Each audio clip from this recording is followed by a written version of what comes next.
Nous vivons une société et une génération particulière où l'homme est stigmatisé. Mais il faut savoir, en tant que chrétiens, que nous ne devons pas avoir la réaction de ceux qui ne savent pas. Nous savons que l'homme, c'est l'image et la gloire de Dieu. Et à cause de ces choses-là, nous ne devons pas avoir l'attitude que peuvent avoir ceux qui sont dans le monde. Nous devons avoir une réaction tout autre. Et ce matin, c'est vrai que je vais parler aux hommes, des hommes. En tant qu'homme, je vais vous parler d'un cœur à cœur, parce que je veux vraiment que nous qui sommes les hommes, nous puissions être encouragés. Et vous, les femmes de Dieu, soyez comme Déborah, qui, constatant que les hommes étaient sans force, a invoqué l'Éternel, et l'Éternel s'est servi d'elle pour pouvoir ramener l'homme à sa place. Et c'est ce que nous devons faire. La femme n'a aucun intérêt de prendre la place de l'homme, ni de le faire disparaître, parce que la femme est la gloire de l'homme. Et donc, sans l'homme, elle ne peut pas briller. Elle a besoin des hommes. Et c'est tout à votre intérêt de remettre l'homme à sa dimension. C'est pour ça qu'il faut faire attention dans tous ces mouvements où l'on voit des catégories monter. Ce n'est pas ce qui est important. Que nous dit la parole de Dieu? Vous savez, lorsque Dieu dit qu'il est l'image et la gloire de Dieu, c'est-à-dire que lorsqu'on tourne les regards vers le Seigneur, on est rayonnant de joie. Donc, lorsque tu tournes ton regard vers ton homme, tu dois être rayonnante de joie. Tu dois dire, celui-là, assurément, c'est mon mari. C'est l'homme qui a su m'amener devant l'autel, qui a su prendre une décision, faire un choix et décréter que tu serais la femme de ma vie. Et en cela, vous savez, qu'est-ce que nous dit la parole de Dieu concernant les hommes? Hommes, Psaume 37, 5, recommande ton sort à l'Éternel, mets en lui ta confiance et il agira.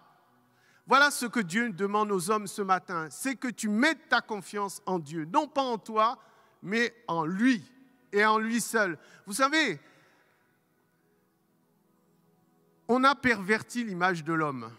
Et moi, je ne me reconnais pas dans l'image de l'homme qu'on représente bien souvent dans les films, les super-héros, les vaillants héros, qui n'ont peur de rien, qui, devant le danger, sont intrépides, qui sont capables de renverser des montagnes, soulever des collines, qu'ils ne pleurent jamais.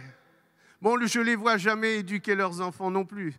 Ce sont les héros de cette génération. Mais dans les faits, qu'est-ce que Dieu attend de l'homme? Nous, en tant qu'hommes, que pouvons-nous revendiquer? Vous savez, je veux déjà placer la condition de l'homme. Qu'est-ce qu'un homme? C'est déjà important de le savoir, avant même de rentrer dans cette exhortation qui doit nous encourager. Et l'apôtre Paul en aura une définition dans 1 Corinthiens 13, 11. « Lorsque j'étais enfant, je parlais comme un enfant.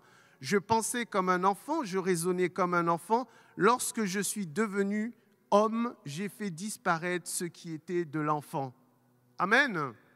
Lorsque je suis devenu homme, on devient homme. Vous savez, ce n'est pas par l'âge qu'on devient homme. On devient homme par une décision, par des choses qu'on fait disparaître en soi. Et donc l'enfant, quelle est la différence entre l'enfant et l'homme? L'enfant ne prend aucune responsabilité. Et vous ne pouvez lui donner aucune responsabilité. Il dépend de vous dans les moindres détails, pour manger, pour boire, pour se loger. L'homme, c'est tout le contraire. C'est quelqu'un qui va assumer des responsabilités. C'est un homme de principe, selon la parole de Dieu.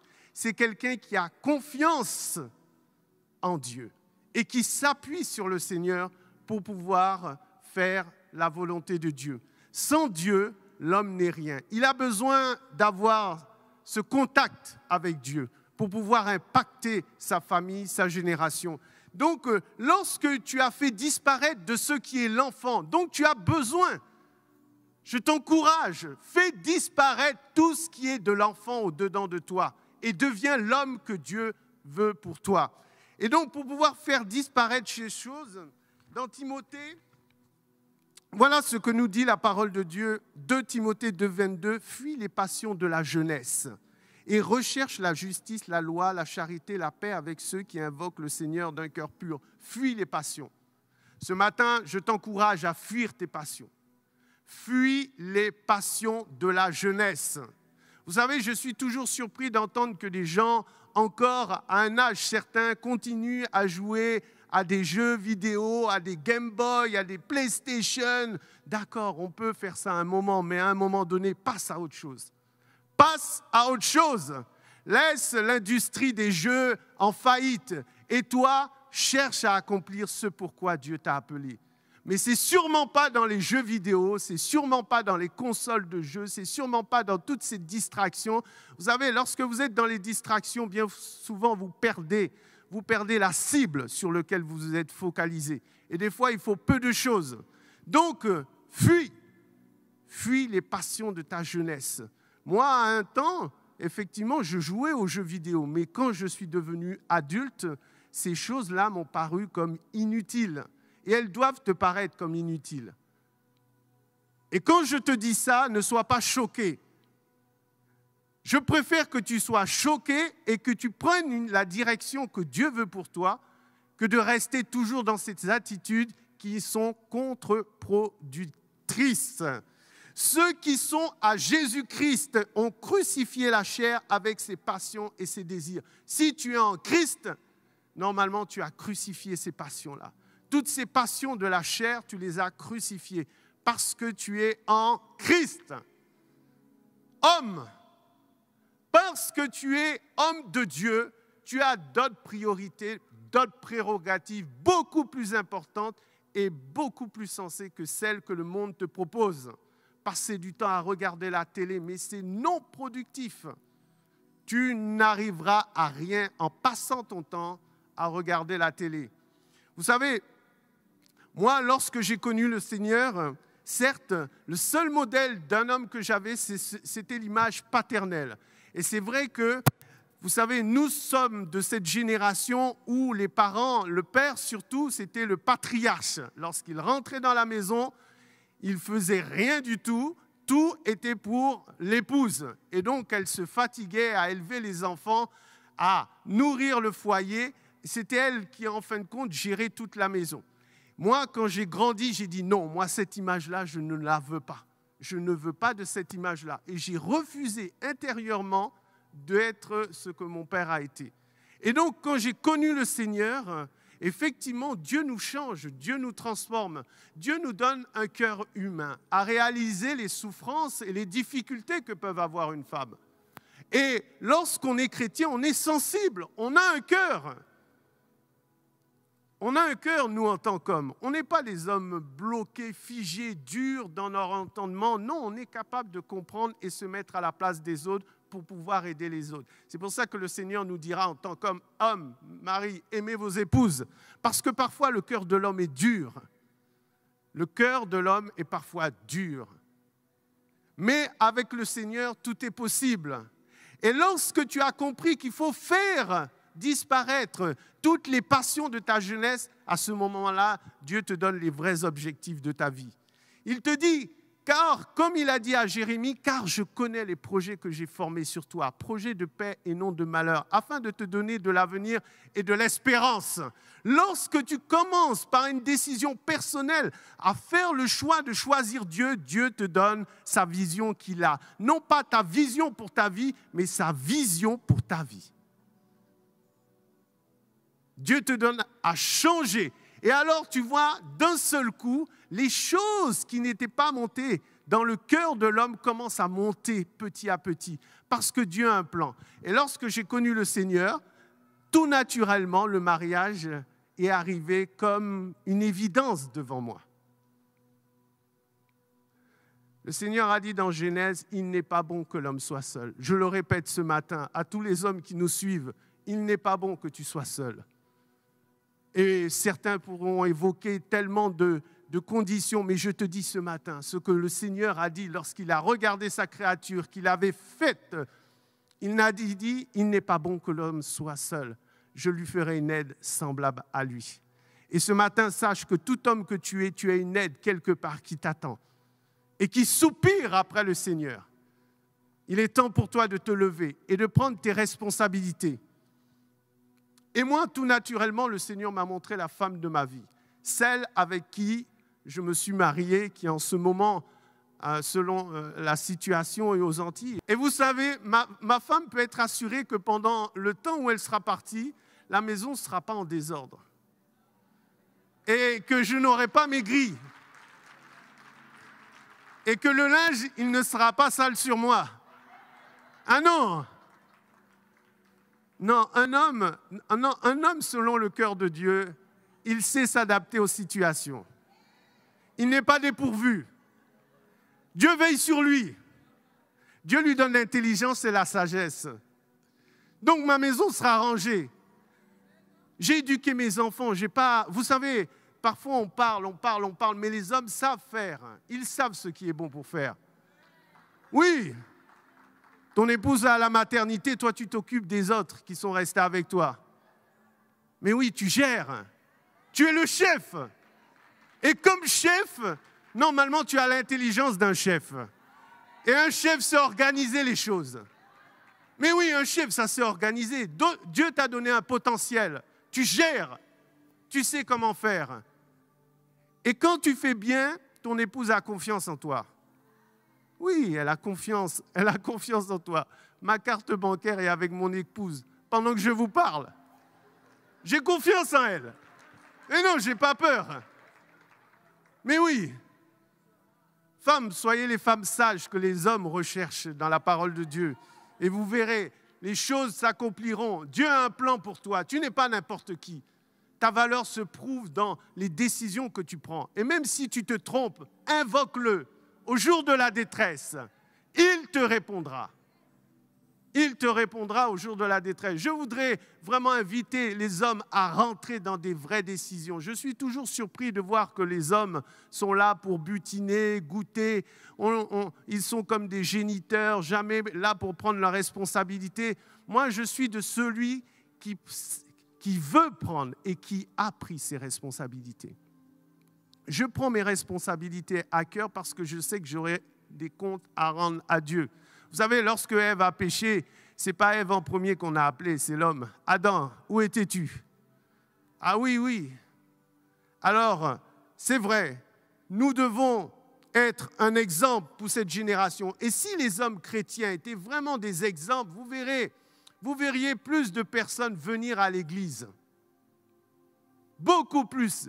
Même les femmes qui sont dans le monde viendraient chercher les hommes à l'église. Parce qu'ils ont quelque chose qu'elles ne rencontrent pas avec les hommes qui sont dans le monde. Oui, il y a une gloire qui repose sur toi. Sache-le, Dieu a un plan pour toi. Dieu a un projet pour toi. Dieu te connaît personnellement. Dieu sait ce qu'il veut faire avec toi. C'est pourquoi l'homme quittera son père et sa mère et s'attachera à sa femme et ils deviendront une seule chair. L'homme quittera son père et sa mère et s'attachera. Et ça, je peux vous dire que ça, c'est toute une histoire. C'est toute une histoire pour un homme de quitter son père et sa mère. Et je dirais même pour certaines ethnies, c'est plus difficile de quitter sa maman. Ils sont liés. C'est-à-dire que les mamans les ont tellement couconnés qu'ils ont du mal à sortir. Et donc, ils sont comme des avortons nés. Ils n'arrivent pas à sortir.